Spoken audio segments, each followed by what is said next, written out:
I got him, guys. I got him. I quit. Oh, no, you can't. I'm here. Yay. Okay, we'll start again. Take two. Beep, pop, poop. I'm so sorry, Allison. Way to go, A-hole. editor. In today's episode, we're going to talk about the death lexicon or death language. 5, 4, 3, 2.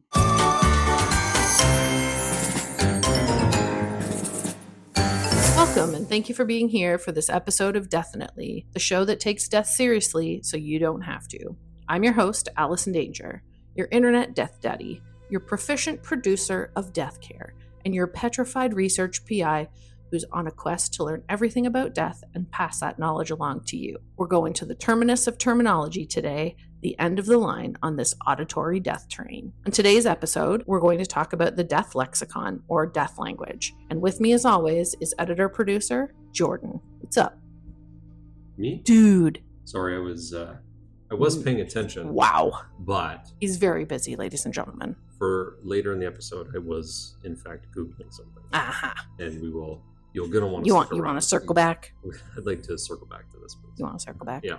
Okay. If you like what you hear on DEATHinitely and want to know more, check out the show notes for all the social connections and things like citations and links and other internet word noise you might want to hear. DEATHinitely is an independent show and is made possible by generous people like you. If you want to know all the things, both alive and well and dead as doornails, please be sure to subscribe on Spotify, or you can join our mint condition, fresh out of the box Patreon for the show and all the goodies that come with it.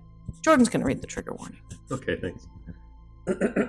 Trigger warning. DEATHinitely is a show that talks about death. Although today's show is focused on how we speak to one another about death, this episode does briefly include a reference to the death of children. This can also be a really difficult subject and can trigger some not awesome feelings. So please listen with care. You hear that buttery smooth voice, everybody? I did it. Smooth. Smooth as silk. I said butter. Feels butter. Oily. You got an oily voice. I don't think so. She's telling me what to cut. And I'm not the editor. This is a joint venture, everyone. Is it though? Yes. No, it's more so. It's Allison's thing. It's not my thing. Edit my stuff. Okay, back to the topic at hand. The death lexicon. Now, Jordan had a question earlier about what? Nope. Yes? No. On today's episode, we're going to talk about the death lexicon. Allison, while you're talking, you just said death lexicon.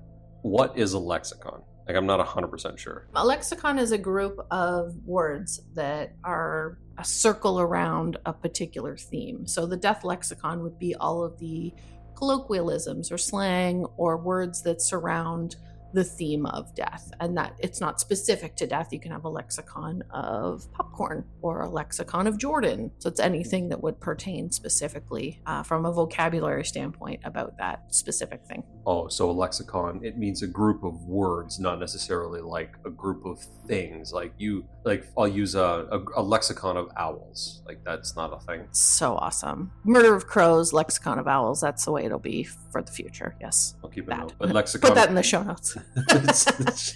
Merriam-Webster, please listen up. It's now the lexicon of owls. A lexicon is a group of words. Correct. So this is the death lexicon. Yes. This is what today's episode is.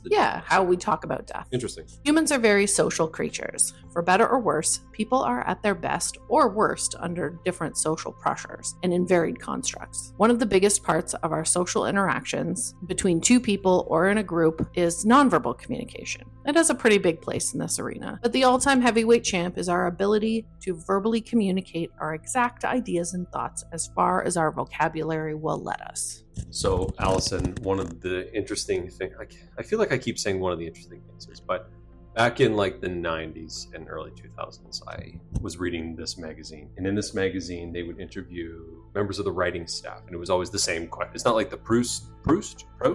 You know, the questions you ask the same thing. That has nothing to do with what I'm saying. What magazine was it, Jordan? I'm not going to say if it was Wizard Magazine or not. I knew it. In it, they would interview a member of the staff, whether it was editing, manager, or whatever. So one of the questions that they always asked was, if you had one superpower, what would that superpower be? There was one member of the staff that had said if they had a superpower, it would be to project their thoughts so that they didn't have to explain themselves. And it was such an interesting thing. It kind of pertains to what you would just said. Yeah, absolutely.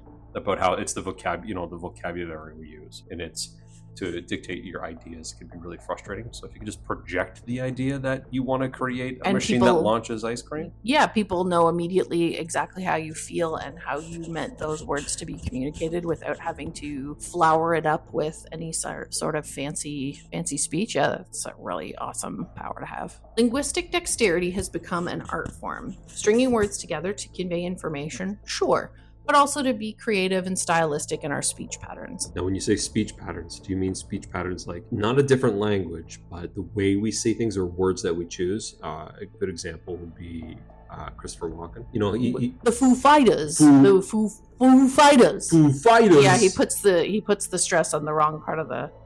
No, I'm not talking about intonation or the melodic nature of the way you speak. I'm talking specifically about the vocabulary that you use. Oh, okay. I have a habit of using $5 words instead of 5-cent words, and that's just who I am, and I've always kind of been that way because it's how I want to project myself, especially if I'm in the room with people that I'm just meeting. I'm speaking about the speech patterns based on the words you use, not your intonation, or, Canadians do the up, down in their intonation when they're asking questions. Da-da-da-da, da-da-da-da, da-da-da-da.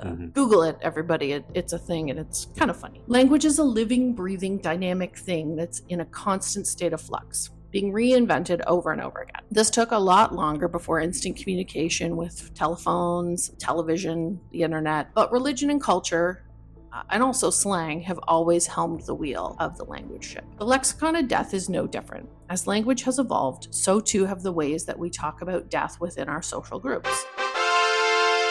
Side note, lexicon is a fun word to describe the entirety of a vocabulary for a particular field of study. So the lexicon of death is any language that relates to the study of death. For me, my science brain has never seemed to be able to take on a second language. While I struggle to communicate outside of my one and only learned language, we are going to talk about the language of death as it relates to English speakers. When accounting for first and second languages, English does hold a slight global majority of 1.47 billion people. That's closely followed by Mandarin and Spanish to round out the top 3. The really interesting thing about that particular little factoid is that the reason that there is a majority of English speakers is because they're taking into account the second language. There's way more second language English speakers than there are first language English speakers. So because it's become kind of a global language, English is, with the second language speakers included, it does hold the majority. Interesting. English is about as crazy as a bag of cats. But let's try and dig into how we talk about death and how the words we use have fallen in and out of fashion, or in and out of use, because the topic of death and its narrative and nature have waffled in and out of social acceptance at the conversational level. Someone like me, I get to talk about death a lot, and I'm pretty comfortable doing it. Depending on the company I'm sharing at the time, I can code switch between the endearing language of reverence and respect and blunt honesty. The people around me in my life understand that it's a topic I study, I talk about, I work around, all those things. It's a big part of my life. So it's not a taboo or a shied away topic in our household, in my friend group, or in my social circles. It's permeated through all the parts of my life, but I'm not the rule. I am the mathematical exception. Allison.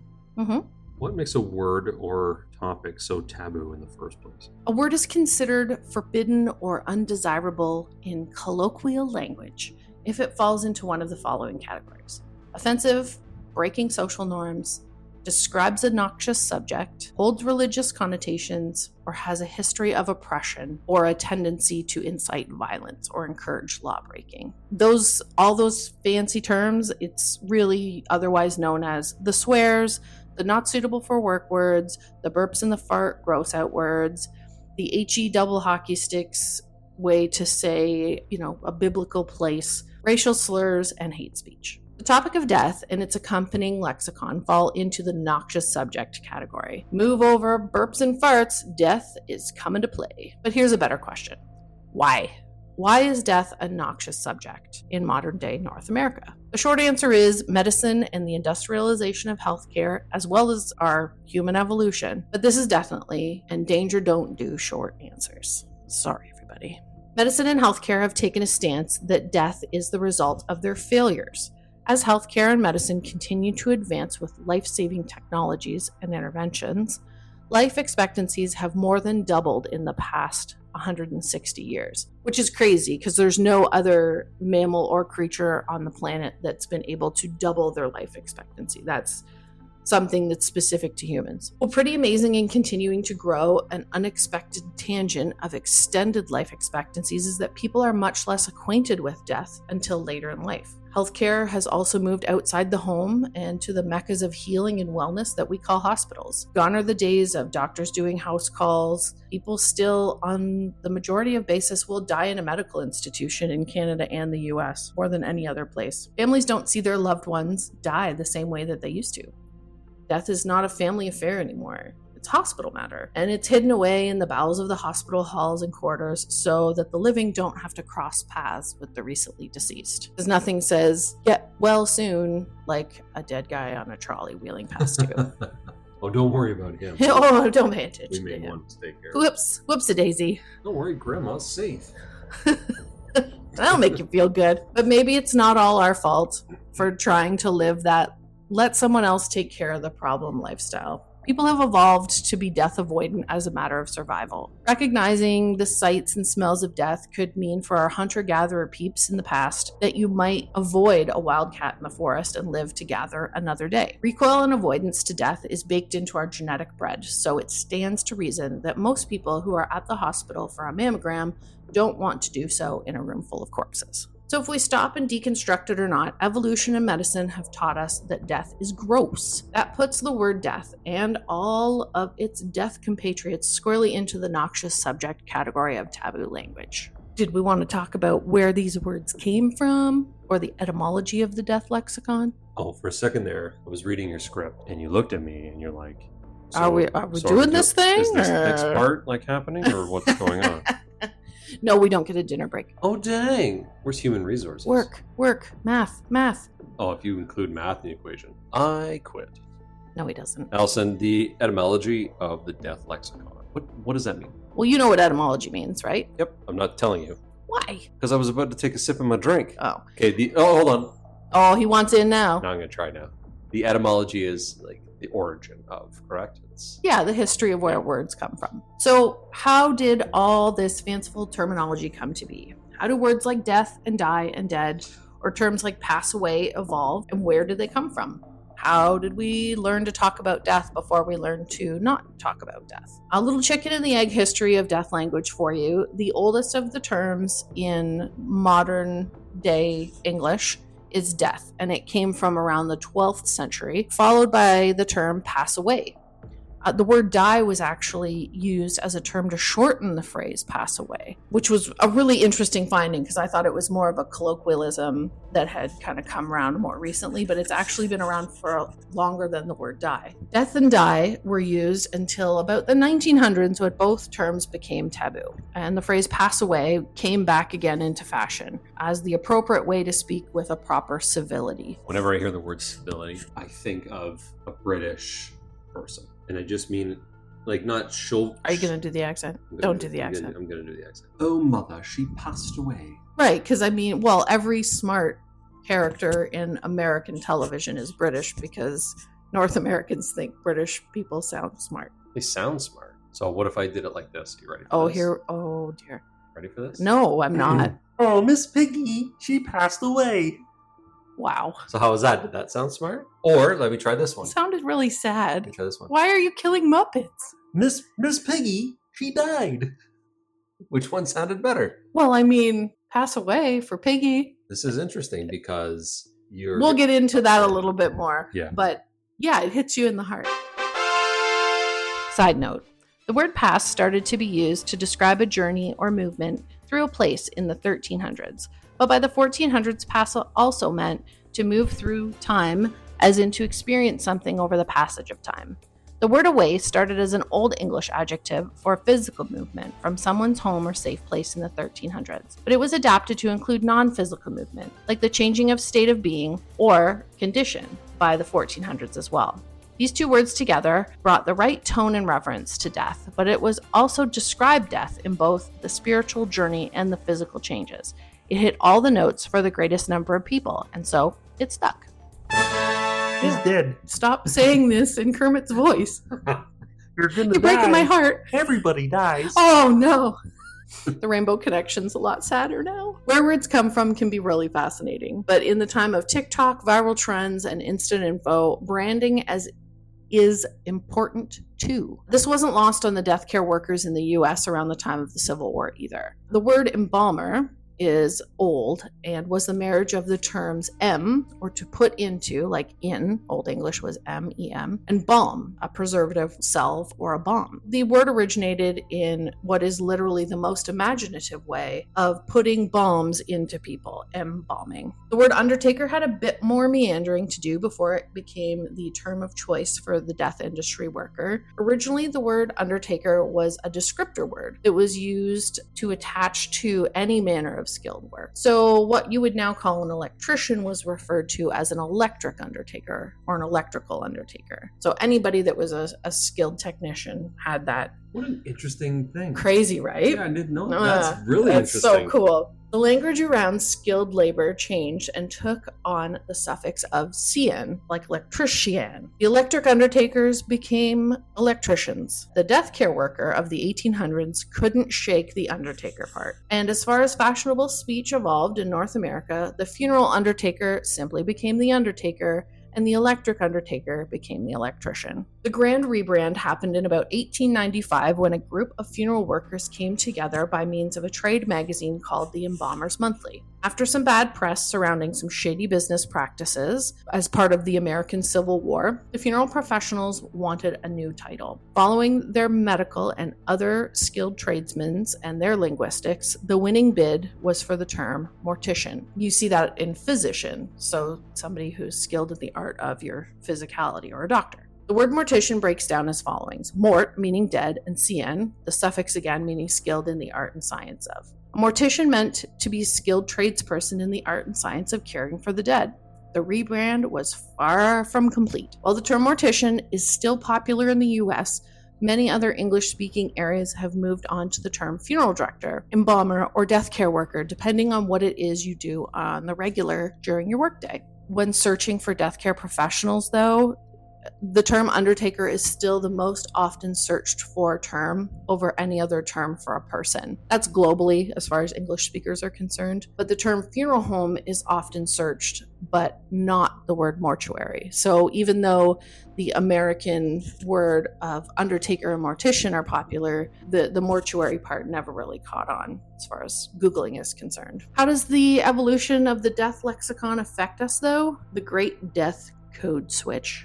So, Allison, before you continue on, you mentioned code switching earlier in the episode, and I know what it means. Mm-hmm. It's a fairly new term that I've heard. So, could you explain to me what code switching is? Sure, it's most often applied to when people switch a particular vernacular they use in different either racial or social groups, particularly.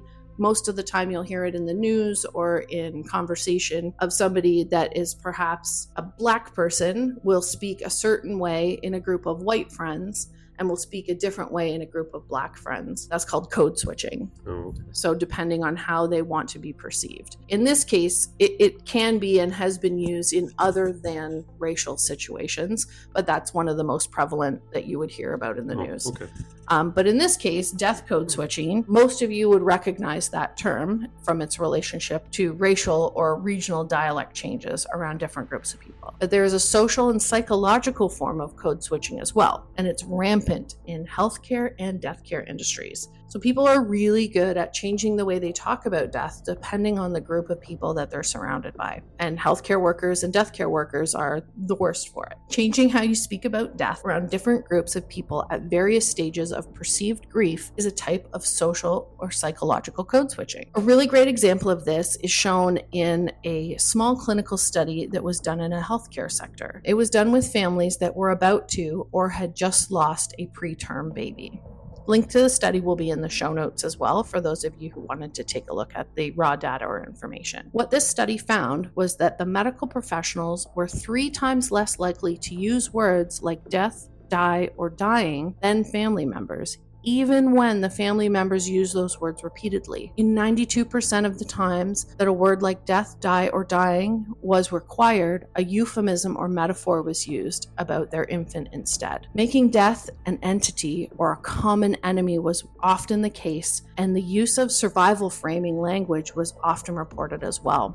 The doctor or the nurse or whomever, the social worker that was meeting with these families, just didn't have a good way to communicate these things and didn't feel that the words that were specific to an infant dying were the appropriate words to use. Why this is important, or I'm just going to finish the part about the study, but we need more studies in this arena to draw more conclusions about the positive and negative impacts about this type of speech. But my takeaway is that in a world of, particularly in medicine, where medical mistakes can cost millions and billions of dollars and lots of lives, using language that might be interpreted differently by non-medical personnel can be really a dicey game. So even though you're wanting to protect a family's feelings, you're maybe using things like these euphemisms or survival framing that don't allow the family to understand exactly what you're trying to say, that don't allow them to understand that there is no survival in this. But again, there needs to be more studies done. It's a very understudied area. It was very rampant that these healthcare workers were struggling to find words that were appropriate. I can believe that. What is your preferred term for death, die, dying, or dead? Do you defer to the words themselves, or do you use a colorful metaphor dressed up in humor or reverence? Talking like pushing up daisies or Slipped on croaked, a banana peel. Slipped on a banana peel and fell 6 feet under? No. You just like, oh, what happened to your dad? He slipped on a banana peel. Oh, I see. You see what I'm saying? Finding the humor in everyday situations. Well, What not if- everyday situations. Who slips on a banana peel, though? I feel like that was a bigger problem in like 100 years ago.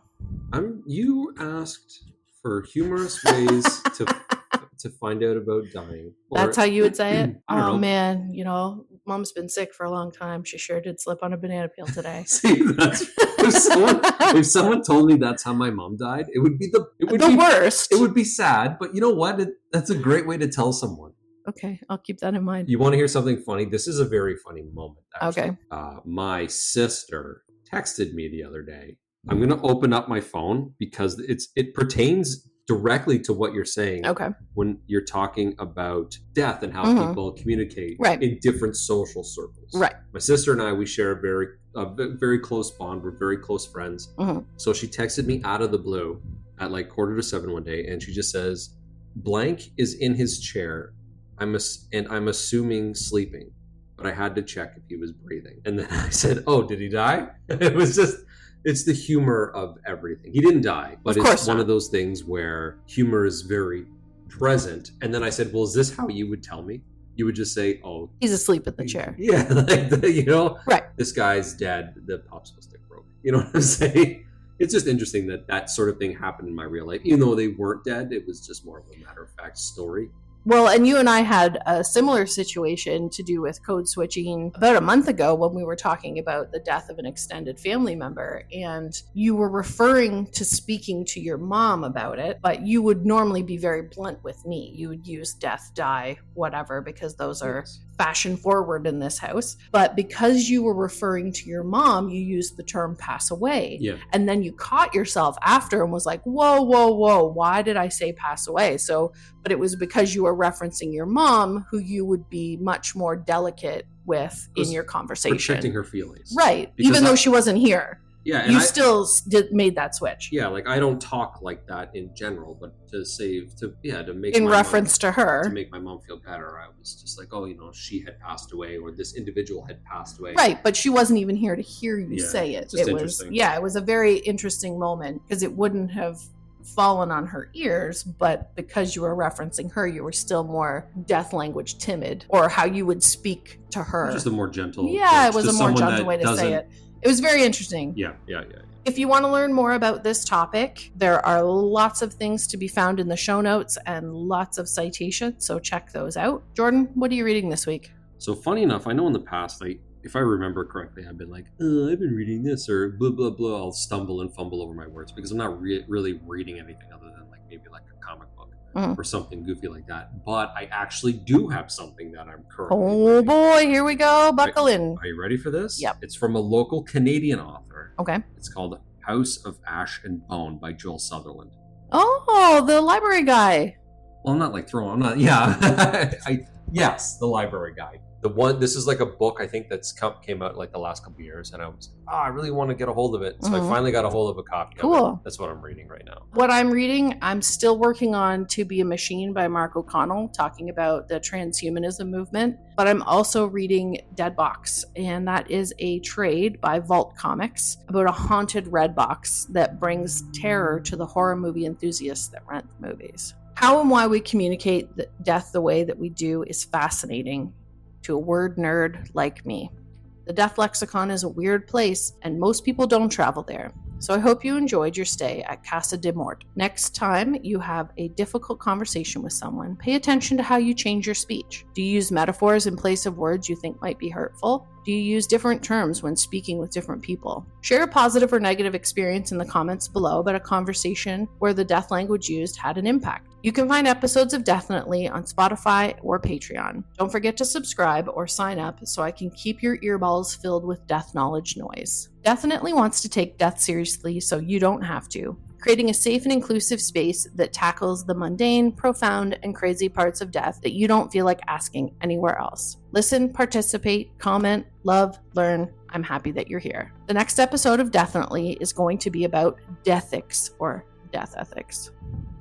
I got him, guys. I got him. Deathinitely is an independent show that is recorded on the ancestral homes of several Mississauga and Chippewa First Nations. We honor these Indigenous peoples, ancestors, and future generations on this land that we share with reverence and humility. Today, I've been your host, Allison Danger. With us, as always, is Jordan Middlebrook, editor and producer, with music from Soundbay. Links to reading and research materials and citations can be found in a link in the show notes. I'm Allison Danger. Thanks for joining us.